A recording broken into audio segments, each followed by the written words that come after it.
السلام علیکم ورحمۃ اللہ وبرکاتہ۔ نحمدہ ونصلی علی رسولہ الکریم، اما بعد فاعوذ باللہ من الشیطان الرجیم، بسم اللہ الرحمن الرحیم۔ ان اللہ وملائکتہ یصلون علی النبی یا ایہا الذین آمنوا صلوا علیہ وسلموا تسلیما۔ اللہم صلی علی سیدنا و مولانا محمد معدن الجود والکرم وآلہ الکرام واصحابہ العظام وابنہ الکریم وبارک وسلم۔ سبحانک لا علم لنا الا ما علمتنا انک انت العلیم الحکیم۔ رب اشرح لی صدری ویسر لی امری واحلل عقدۃ من لسانی یفقہوا قولی۔ عزیزان ملت اسلامیہ، سورہ بقرہ کی آیت نمبر 40 یعنی 40، اللہ رب العزت ارشاد فرماتا ہے، یا بنی اسرائیل اذکروا نعمتی التی انعمت علیکم واوفوا بعہدی اوف بعہدکم وایای فارہبون۔ اس کا ترجمہ ٹرانسلیشن حضور اعلیٰ حضرت نے اس طریقے سے کیا ہے، فرماتے ہیں، اے یعقوب کی اولاد، حضرت سیدنا یعقوب کی اولاد، یاد کرو میرا وہ احسان جو میں نے تم پر کیا، میری نعمت، میرا احسان، میرا انعام، میرا فضل جو تم پر ہوا، اسے یاد کرو اور میرا عہد پورا کرو۔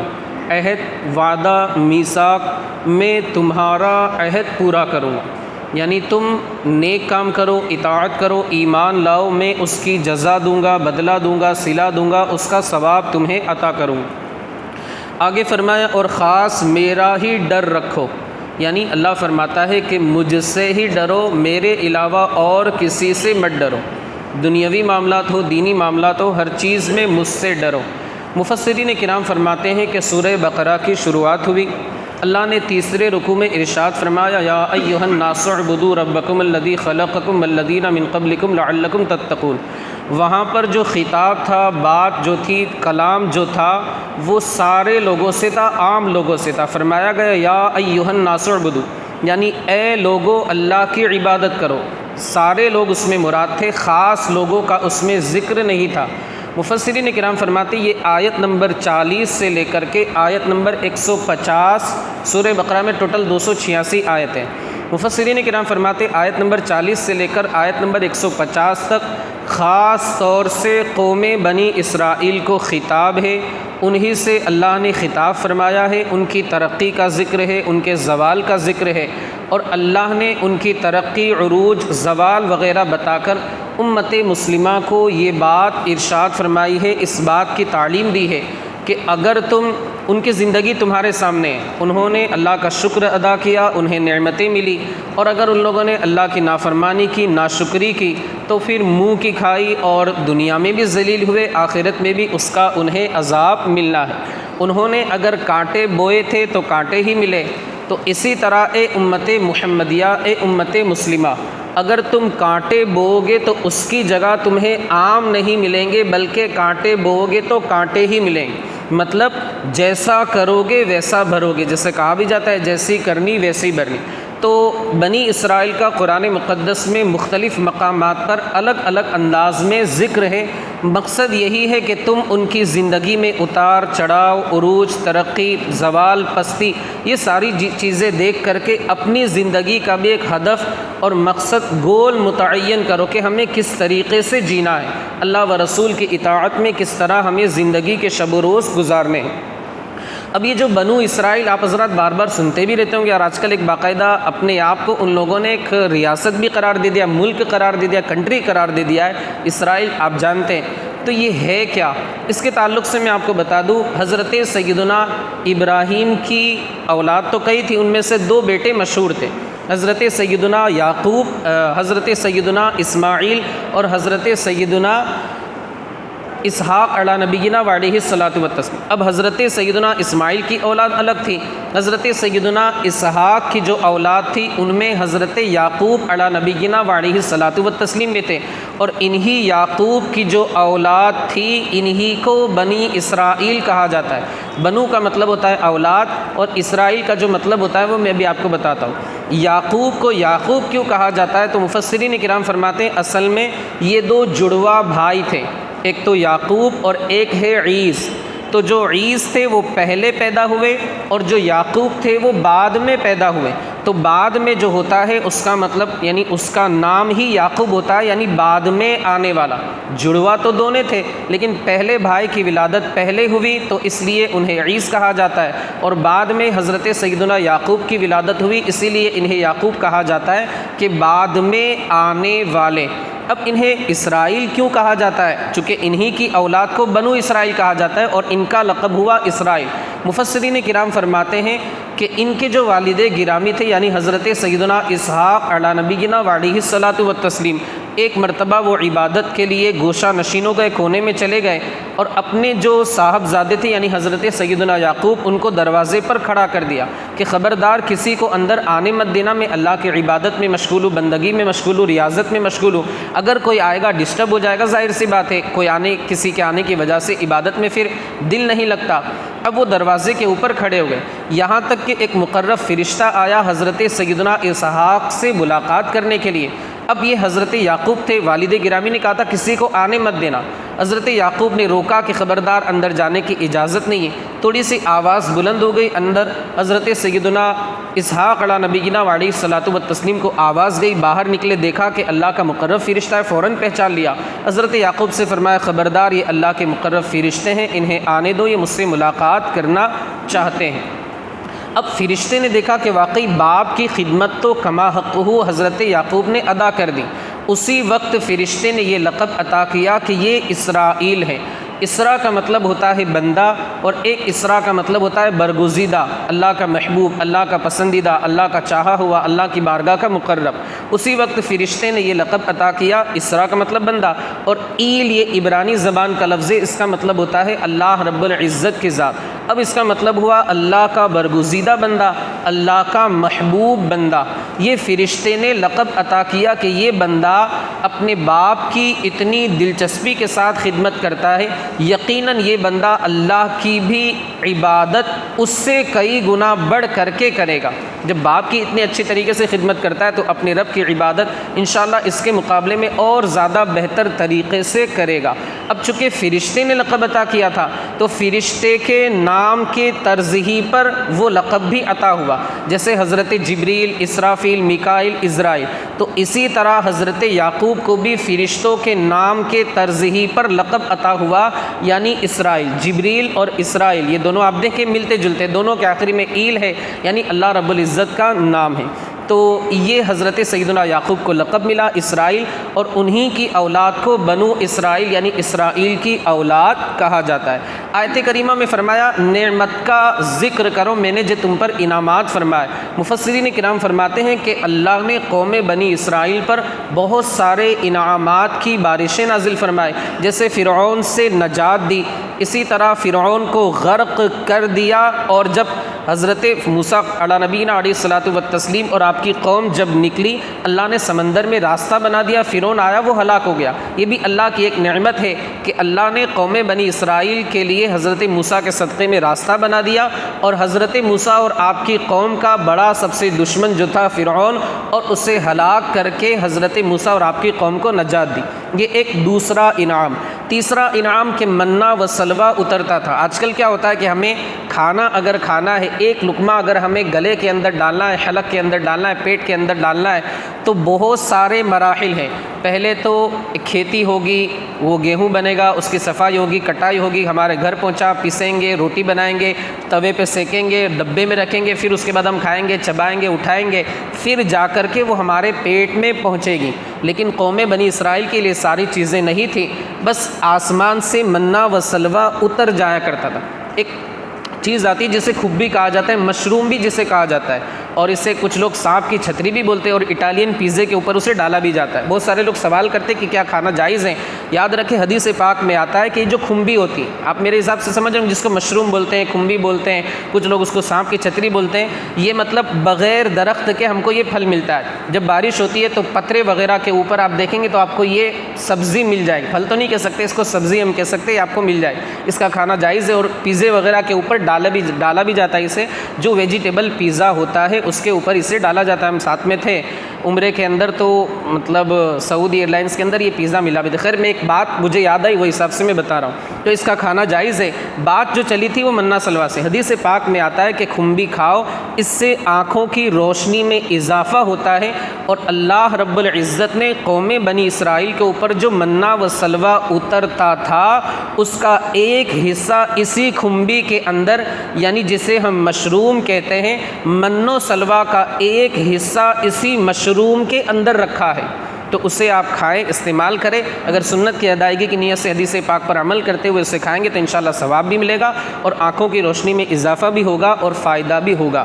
تو من و سلوا قوم بنی اسرائیل کے لیے اترتا تھا. ہمیں تو کیا محنت کرنی ہے, لیکن ان لوگوں کے لیے یہ نعمت من جانب اللہ انہیں ملا کرتی تھی. لیکن کہا جاتا ہے نا کہ انسان کو نعمت ملتی ہے تو اس کو مستی آتی ہے, اللہ کی ناشکری پر وہ اتر آتا ہے. ان لوگوں نے کہا لن نصبر علی طعام واحد فادع لنا ربک یخرج لنا, کہ ہم ایک کھانے پر اکتفا نہیں کریں گے. اللہ کی بارگاہ میں آپ دعا کریں کہ ہمیں ساگ ملے, ککڑی ملے, گیہوں ملے, پیاز ملے, وقصائہا وفومہا وعدسیہا وبصلیہا. پہلے پاری کی آیت کریمہ ہے. حضرت موسیٰ نے دعا کی, پھر ان لوگوں کے لیے کھیتی باڑی کا سسٹم شروع ہو گیا. لیکن آپ دیکھیں کہ ان لوگوں کو محنت نہیں کرنی تھی, بس اللہ کی جانب سے نعمتیں اتر رہی تھی, مگر ناشکری کی نعمتیں ان سے چھین لی گئی. ان لوگوں کے لیے بادلوں کو سائبان بنا دیا جاتا تھا دھوپ سے بچنے کے لیے, یہ بھی اللہ کی نعمت تھی, مگر ان لوگوں نے نافرمانی کی. ان کی ہدایت کے لیے توریت شریف حضرت موسیٰ پر اتاری گئی. حضرت موسیٰ کے ذریعے ایک معجزے کا اظہار کیا گیا کہ پانی وغیرہ نہیں تھا. حضرت موسیٰ سے فرمایا کہ آپ اپنا مقدس عصا پتھر کے اوپر ماریں, اللہ اس سے ایک نہیں, دو نہیں, بلکہ 12 چشمے جاری فرما دے گا. یہ اللہ کی طرف سے انعام تھا. ان لوگوں کو یہ انعام بھی ملا. اور سب سے بڑی بات یہ ہے کہ 4000 سال تک نبوت کا سلسلہ انہی کی قوم میں رہا, یعنی 4000 سال تک انبیاء کرام قوم بنی اسرائیل ہی میں آتے رہے, اور ہزاروں انبیاء کرام قوم بنی اسرائیل میں آئے. یہ ساری نعمتیں, اس سے بڑی نعمت اور کیا ہو سکتی ہے, مگر ان لوگوں نے اللہ کی نافرمانی کی, اللہ کی ناشکری کی. نتیجہ یہ ہوا کہ وہ قوم تباہ و برباد کر دی گئی. اور آج دیکھیں آپ در بدر کی ٹھوکریں کھا رہی ہیں. قرآن مقدس میں ضربت علیہم الذلۃ والمسکنہ, کہ ان لوگوں کے اوپر ذلت و رسوائی کو مسلط کر دیا گیا. اب اللہ کے نبی صلی اللہ علیہ وآلہ وسلم تشریف لانے والے تھے, ان کو یہی تھا, توریت میں تو پڑھا تھا کہ آخری نبی آنے والے, لیکن ان لوگوں کو یہ لگ رہا تھا کہ وہ آخری نبی ہماری قوم میں آئیں گے, یعنی قوم بنی اسرائیل میں. مگر اللہ جسے چاہتا ہے اسے نبوت عطا فرماتا ہے, جسے چاہتا ہے اپنی نبوت کے لیے اسے چن لیتا ہے. اللہ اعلم حیث یجعل رسالتہ واللہ یختص برحمتہ من یشاء. اللہ نے قوم بنی اسرائیل یعنی حضرت اسحاق, حضرت یعقوب کی اولاد میں آخری نبی کو نہیں بھیجا, بلکہ قوم بنو اسماعیل یعنی حضرت سیدنا اسماعیل علی نبینا وعلیہ الصلاۃ والتسلیم کی جو اولاد تھی, ان میں ہمارے آخری نبی آقا مولا حضور تاجدار مدینہ راحت قلب و سینہ صلی اللہ علیہ وآلہ وسلم کو بھیجا. اب وہ لوگ جلن کے مارے, حسد کے مارے بالکل جن بھن گئے کہ آخری نبی ہمارے میں نہیں آئے بلکہ دوسری قوم کے اندر تشریف لائے. ایک تو ان کے دل میں حسد پیدا ہوا, دوسری بات کہ اگر ہم اپنی قوم کو چھوڑ کر دوسری قوم کے نبی کو, حالانکہ وہ تو پوری کائنات کے لیے نبی تھے, وما ارسلناک الا کافۃ للناس بشیرا ونذیرا, اگر ہم اس نبی کو تسلیم کر لیں گے, ایمان لے آئیں گے, تو ہمارے نذرانے, لفافے, خدمتیں, نظریں, یہ ساری چیزیں جو کچھ ایک سسٹم ہمارا چل رہا ہے, قوم ہم کو بڑا مانتی ہے اور جو کچھ پیش کرتی ہے, یہ ہماری آمدنی, یہ انکم, یہ آوک, یہ ساری چیزیں بند ہو جائیں. اس بنیاد پر ان لوگوں نے انکار کیا, حالانکہ وہ لوگ توریت کے مطابق نبی کی نشانیوں کو اس طرح جانتے تھے جس طرح اپنے بیٹے کو جانتے ہیں. قرآن مقدس میں الذین آتیناہم الکتاب یعرفونہ کما یعرفون ابناءہم, حضرت محمد عربی صلی اللہ علیہ وسلم کو اس طرح جانتے ہیں جس طرح اپنے بیٹے کو جانتے ہیں. مگر ایک حسد تھا اور ڈر تھا کہ اگر ہم نے مال لیا ہماری سرداری چلی جائے گی, سب کچھ نوٹ پانی, مال پانی, سب کچھ ختم ہو جائے. حسد کرتے ہوئے ان لوگوں نے مصطفیٰ کریم صلی اللہ علیہ وآلہ وسلم کے دین کو قبول نہیں کیا. بس 2-3 باتیں عرض کر کے اپنی گفتگو کو ختم کر دوں کہ اس عہد سے مراد کیا ہے. مفسرین کرام فرماتے اس سے عہد 6 پارے میں ایک آیت کریمہ ہے, بنی اسرائیل سے ہم نے جب عہد لیا اور 12 لوگوں کو مقرر کیا کہ تم مدد کرو گے وغیرہ وغیرہ. بعض مفسرین کرام فرماتے اس سے وہ عہد مراد ہے کہ جب اے قوم بنی اسرائیل میرے آخری نبی کا جب ظہور ہوگا اس پر ایمان لانا، اور ساتھ میں جو ان کے کتاب ہوگی یعنی قرآن مقدس اس پر عمل کرنا، اس پر بھی ایمان لانا۔ یہ عہد بنی اسرائیل سے لیا گیا تھا مگر ان لوگوں نے اس کو فراموش کر دیا۔ کچھ لوگ ایمان لائے لیکن اکثر لوگوں نے ایمان لانے سے انکار کر دیا۔ دوسری بات یہاں پر آپ دیکھیں کہ اگر وہ لوگ ایمان لے آتے ان کو ڈر تھا کہ ہماری سرداری ختم ہو جائے گی، حالانکہ ایسا نہیں تھا، بلکہ اللہ کے نبی کی زبانی صبح قیامت تک ان کے چرچے رہنے والے تھے، کیونکہ ان کا ذکر قرآن مقدس میں ہے۔ تو ان لوگوں نے غلط گمان کیا، بدگمانی کی، اس بنیاد پر ان لوگوں کی جو عزت تھی اسے ذلت کے اندر تبدیل کر دیا گیا۔ آخری بات کہ آپ دیکھیں اللہ نے کیا ارشاد فرمایا کہ میری نعمت کا ذکر کرو۔ کیا پتہ چلا اللہ کی نعمت کو یاد کرنا، ذکر کرنا، تذکرہ کرنا، اس کے چرچے کرنا، یہ شرک و بدعت نہیں، اللہ کے فرمان پر عمل کرنا ہے۔ آج کل ہم میلاد میں کیا کرتے ہیں؟ ارے ہم نعمت ہی کا تو ذکر کرتے ہیں۔ وہ کون سی نعمت؟ ارے وہ نعمت جس نعمت کے صدقے میں کائنات کی ساری نعمتیں مل گئیں۔ وہ جو نہ تھی تو کچھ نہ تھا، وہ جو نہ ہو تو کچھ نہ ہو، جان ہے وہ جہان کی، جان ہے تو جہان ہے۔ آپ دیکھیں ہمارا میلاد منانا، بہت سارے لوگ دلیل مانتے ہیں، طرح طرح کے وسوسے ڈالتے ہیں، گمراہ کرنے کی کوشش کرتے ہیں، بہکانے کی کوشش کرتے ہیں۔ ہمارا میلاد منانا یہ کہیں اور سے نہیں، اللہ کی کتاب قرآن مقدس سے ثابت ہے۔ اللہ نے کیا فرمایا؟ میری نعمت کو یاد کرو۔ آج کل ہم جو میلاد مناتے ہیں اس میں اللہ کی جو سب سے بڑی نعمت یعنی محمد عربی صلی اللہ علیہ وآلہ وسلم، انہی کو تو یاد کرتے ہیں، انہی کا ہم ذکر کرتے ہیں، انہی کے نام کے ہم چراغاں کرتے ہیں، انہی کے نام کی ہم نیازیں کرتے ہیں، انہی کے نام سے ہم غریبوں کی خدمت کرتے ہیں، غریبوں کی ہم جو بھی ہے مزدوری، غریبوں کی ہم خدمت کرتے ہیں، غریبوں کی دلجوئی کرتے ہیں، اور غریبوں کو ہم فائدہ پہنچانے کی کوشش کرتے ہیں۔ تو ہمارے یہ میلاد منانا شرک و بدعت نہیں بلکہ خود قرآن مقدس کی آیت کریمہ سے ثابت ہے۔ دوسرے مقام پر بھی اللہ نے فرمایا وَأَمَّا بِنِعْمَةِ رَبِّكَ فَحَدِّثْ، سورہ ضحیٰ کی آیت کریمہ ہے، اپنے رب کی نعمت کا خوب خوب چرچا کرو۔ اور دوسرے مقام پر فرمایا قُلْ بِفَضْلِ اللَّهِ وَبِرَحْمَتِهِ فَبِذَلِكَ فَلْيَفْرَحُوا، اے محبوب آپ ارشاد فرمایا کہ اللہ کا جو فضل ہے اور اللہ کی جو نعمت ہے اس پر ایمان والوں کو خوشی کا اظہار کرنا چاہیے۔ الحمدللہ ہم خوشی کا اظہار کرتے ہیں۔ ہم نے اس آیت کریمہ کو لیا لیکن کچھ لوگ جو ہیں ان لوگوں نے غم کا اظہار کیا۔ کیوں؟ کیونکہ ابلیس جو ہے وہ 4 موقعوں پر رویا تھا۔ ایک موقع، 3 موقع تو الگ ہے، ایک موقع یہی تھا کہ جب آمنہ کے لال کی ولادت ہوئی اس وقت ساری دنیا خوش تھی سوائے ابلیس کے۔ ایک وہ شعر بھی ہے نا کہ نثار تیری چہل پہل پر ہزاروں عید ربیع الاول، سوائے ابلیس کے جہاں میں سبھی تو خوشیاں منا رہے ہیں۔ تو ابلیس رویا تھا۔ آپ دیکھیں جو ابلیس کے ماننے والے ہیں وہ روتے ہیں، کہتے ہیں مت مناؤ مت مناؤ مت مناؤ، لیکن الحمدللہ ہم اللہ والے تو نہیں کہہ سکتے لیکن اللہ کے نیک بندوں کا دامن تھامنے والے، ہم گناہ گار ہیں، سیاہ کار ہیں لیکن غدار نہیں ہیں۔ تو الحمدللہ ہم اللہ کے نیک بندوں کا دامن تھامنے والے ہیں۔ اللہ کے نیک بندوں نے خوشی کا اظہار کیا تھا، اللہ کے حکم پر عمل کرتے ہوئے، ہم انہی کے نقش قدم پر چلتے ہوئے ہم بھی الحمدللہ خوشی کا اظہار کرتے ہیں اور انشاءاللہ صبح قیامت تک کرتے رہیں گے۔ خاک ہو جائے عدو جل کر مگر ہم تو رضا، دم میں جب تک دم ہے ذکر ان کا سناتے جائیں گے۔ دشمن احمد پہ شدت کیجئے، ملحدوں کی کیا مروت کیجئے، غیظ میں جل جائے بے دینوں کے دل، یا رسول اللہ کی کثرت کیجئے۔ استغفر اللہ ربی من کل ذنب واتوب الیہ۔ مولا جو کچھ بھی بیان ہوا اس کے بیان کرنے میں مجھ سے جو بھی غلطی لغزش خطا ہوئی ہو تیری بارگاہ میں استغفار کرتا ہوں، استغفر اللہ ربی من کل ذنب واتوب الیہ۔ مولا میری خطاؤں کو معاف فرما۔ ہمارے ان بھائیوں نے درس میں شرکت کی، انہیں اپنی شان کے مطابق اجر و ثواب عطا فرما۔ ان کی کمائی میں، کاروبار میں، تجارت میں، رزق حلال میں خوب سے خوب تر برکتیں عطا فرما۔ مولا ہمارے ان بھائیوں کو ہر سال پورے گھر والوں کے ساتھ حج بیت اللہ کی سعادتیں عطا فرما۔ مولا عز و جل ہماری تمام نیک جائز مرادوں کو پورا فرما۔ وصلی اللہ تعالی علی خیر خلقہ ونور عرشہ سیدنا و مولانا محمد وعلی آلہ واصحابہ اجمعین برحمتک یا ارحم الراحمین۔